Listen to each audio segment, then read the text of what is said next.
Okay, this is part three of my lecture on the history of prostitution in the 19th century, which is part of my course History 156, American Sexualities, and I am Professor Gary Ralph.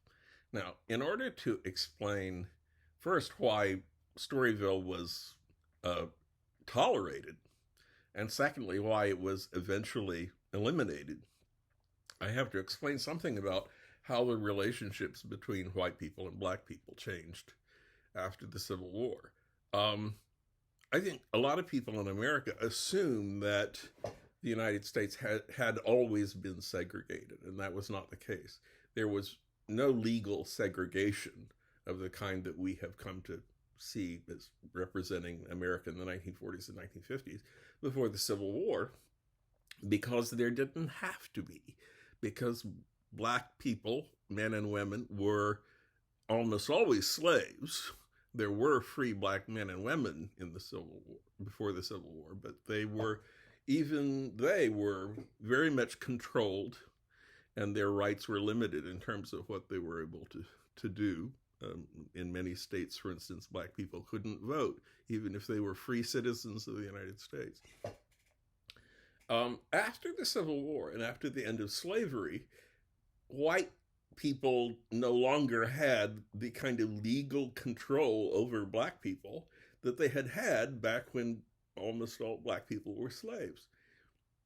And a lot of Southerners were disturbed by this and said, even if we can't hold them as slaves, we have to find some way of controlling black people.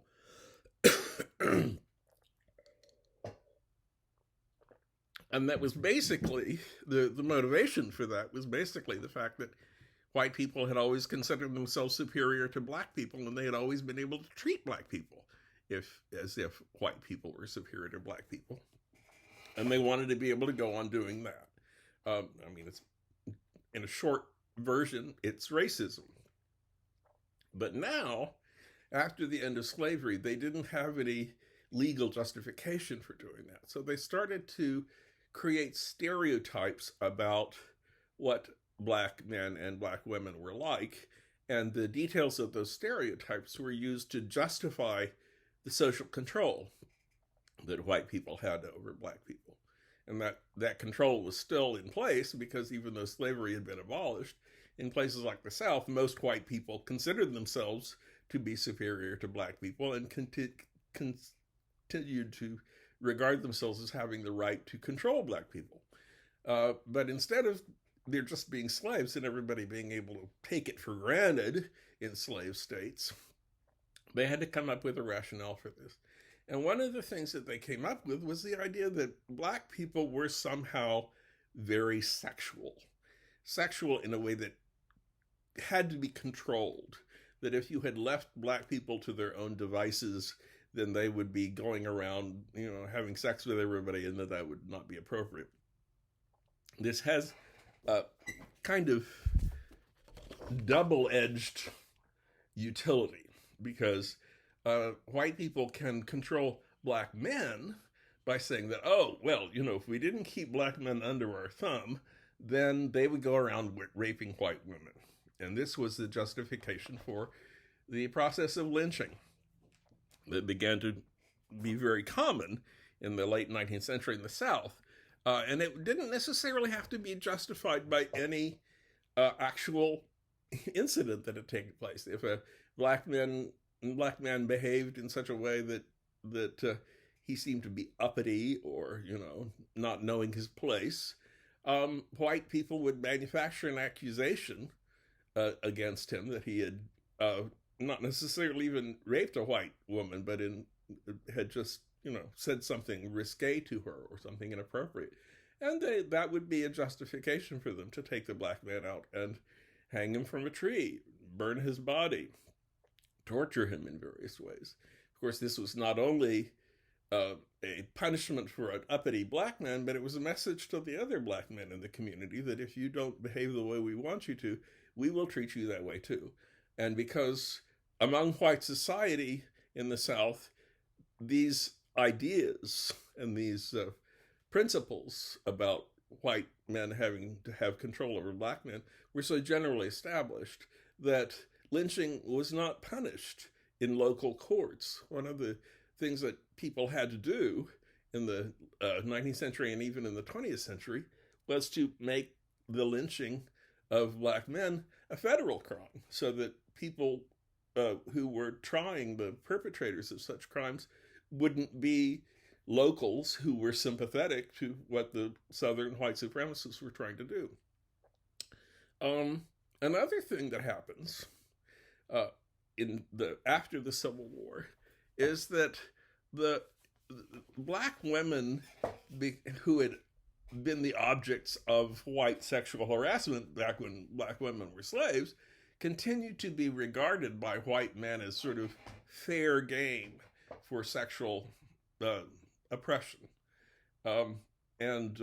Back in the old days, of course, it was because, she's my slave and I can do with her whatever I want to. But afterwards, after the end of slavery, it was a justification for a white man taking sexual advantage of a black woman that they were all very sexual anyway. And, wasn't really doing anything bad to them. So the relationships between, ironically enough, one of the things that happened after the Civil War was that it became legal for a white person to marry a black person. So it could be done, but it wasn't very often done because it involved a social disgrace for the white person. If a white man married a black woman, even if it was all legal and upright, that would be considered something disgraceful that the white man had done.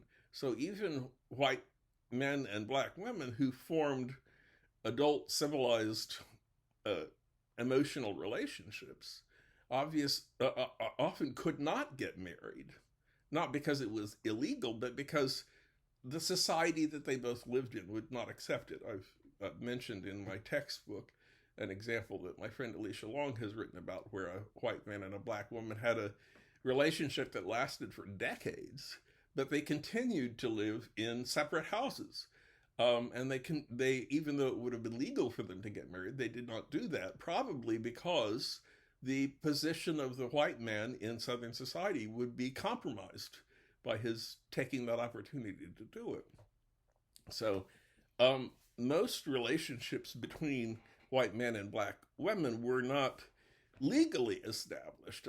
Before the Civil War, there had been ways of establishing relationships between a white man and his free black mistress that were not marriage, but that had some of the same advantages of marriage. It could guarantee that the black mistress would be able to inherit property from the white man, for instance.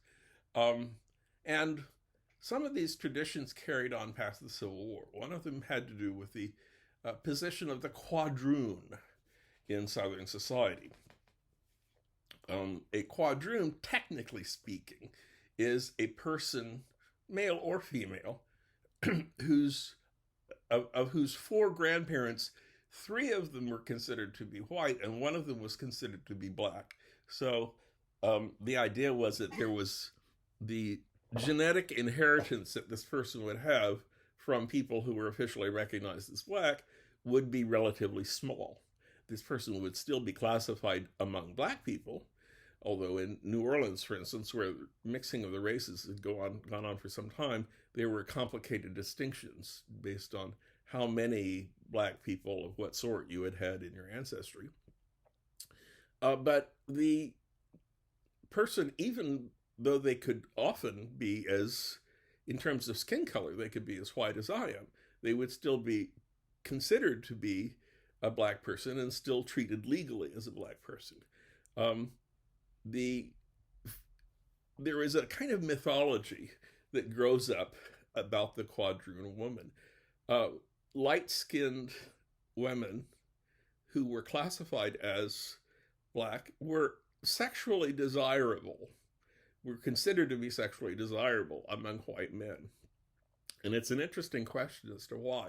I propose in my text for this lecture that white men didn't want to sleep with somebody who they would consider to be of a black complexion, but they still liked and were enticed by the idea that this person that they were in a relationship with would have in her genetic component this black ancestry that would presumably add a touch of this romanticized version of black women as being very sexual and being very passionate.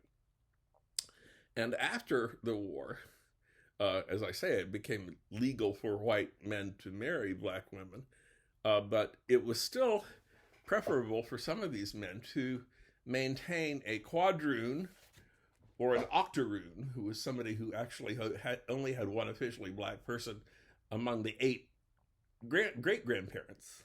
And this, in some ways, this whole thing was a fiction, because there is no genetic definition of what it means to be white or what it means to be black. The one person of the 8 great-grandparents who made a woman an octoroon might very well have been of mixed race himself or herself. There was no way of determining that. For that matter, the white people might have been of mixed race and had just been, as they say, passing for white. But the idea of the octoroon becomes a marketable identity for prostitutes in Storyville. One of the things that you see happening in Storyville is that, as I quote some of the advertisements that are in the little booklets, when you went into New Orleans, if you were a man going there on vacation, am I running out of time again? I'll start again.